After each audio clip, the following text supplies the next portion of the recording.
So I was finally able to put just over 1,000 kilometers on my new MT09, and in my original kind of review of this bike, I had said that this bike was just as good as my 2018 Monster 1200R, and after 1,000 kilometers of riding this, I still feel the same way. I think the bike is awesome for what you're getting for 12,500. It's awesome. I like I had said in my other videos, I was always a Ducati and Suzuki guy, and I think I kind of got caught up in being one of those brand specific guys. I just kind of thought, what, this is the best, and don't get me wrong, Ducati's amazing. I still love their bikes. I had two of them, the Monster 1200R and the V4. Both those bikes, obviously top-notch bikes, top-notch equipment on them, and but this bike, it's a great bike. I'm so impressed with this bike after 1,000 kilometers on it. There's a couple things that if I had to pick apart on this bike, and they're only really minor things, is the rear shock. It works great. It's not a deal breaker or anything like that. But if you're the kind of person that's going to take this bike out to the track a lot and start pushing this bike, you're going to find that rear shock after lap is going to start to get a bit mushy after heating up. And I only found that out because we had taken the bike out to some mountain roads where it's pretty twisty, and we spent a couple hours just going back and forth in this one pass, and after an hour or so that rear shock kind of started heating up and getting a little mushy, but not a deal breaker. It wasn't horrible. I just know from riding on the track quite a bit that it started to kind of break down a bit. Otherwise than that, the front shocks there's such a huge improvement over my brother's 2019. They work phenomenal. I had a chance to set them up for more of like a track riding setup for myself. That's just kind of how I like them. And they work great. Really digs into the corners good. The other thing is, obviously, people always said that the screen was a little small, and you kind of, after riding it for a while, just don't notice it anymore, that it's not as big as what you kind of would wanted. It works great. It's totally legible. I actually really like it, and especially in the bright sun, it's clear as day.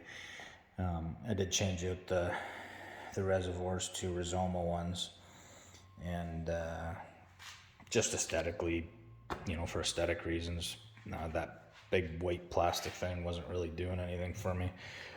I did change out the bar end mirrors. Like I said in my other video, I ordered some CRG mirrors that are a little bit different shape, but still bar end. Other words than those couple little minor things, there's nothing bad I can really say about the bike. Obviously, this isn't a bike you're going to buy if you're all about, going 300 kilometers an hour.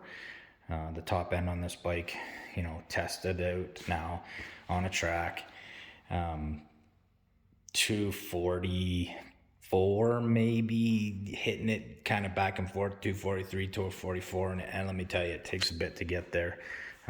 It's really, really quick up to about 220 to 228, and then after that, you're hitting a lot of wind resistance. You can get tucked down, but like I said again, you're not buying a naked bike to get top end speed. To 200 kilometers an hour, this is probably one of the most fun bikes I've ever ridden in my life, and for a really, really good price as well. So that's just kind of my take on the bike after riding it for 1,000 kilometers. There's still a few things that I'm getting done, and next week hopefully they'll be getting here and I can change it out. The levers, I got some different levers, and the bars are getting sent out anodized black. So just tidy up the front end a little bit. Rear sets, I'm gonna keep these rear sets. There's nothing wrong with them. They are adjustable. I've kept them on the lower setting for right now, but when I start doing some more track days, I'm gonna bump those up. But they are getting sent out and getting anodized as well. Obviously I got rid of the rear tail section shown in my other video, and still waiting on a factory one to come out, but I kind of like the one that I did up there, and it just tidies up the back end. But overall, I have to tell you, I'm so happy that I got a chance to purchase this bike, because my opinion of the 2019 was really bad, and I almost didn't give this bike a chance, but it's drastically changed. And I think the reason why the handling is so much better of this bike contributes to that new frame that they put on. It's definitely a lot stiffer and more rigid. So yeah, anyways, that's really all I have to say about it. I mean, it's an awesome bike. It's got a lot of great features.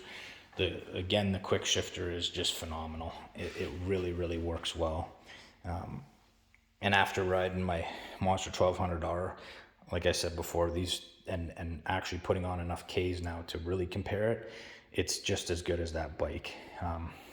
They took it from the R1 and put it on this bike, and it works awesome. There's no complaints. All the functions and stuff. I guess one other little picky thing I could say is that this switch is not for rotating through your mapping and stuff. It's a little bit finicky when you have gloves on, but otherwise than that, I mean, it works well. Yeah, it's if you get a chance to go out and test drive one before you make your mind up on something else, it would be well worth doing it, because like I said in my other videos, I think I might have got stuck to a little bit of brand specific stuff and was more only Ducati and Suzuki, and I'm glad that I got a chance to try this bike and buy it, because it's a great bike. It's a lot of fun, and it definitely has enough power to keep you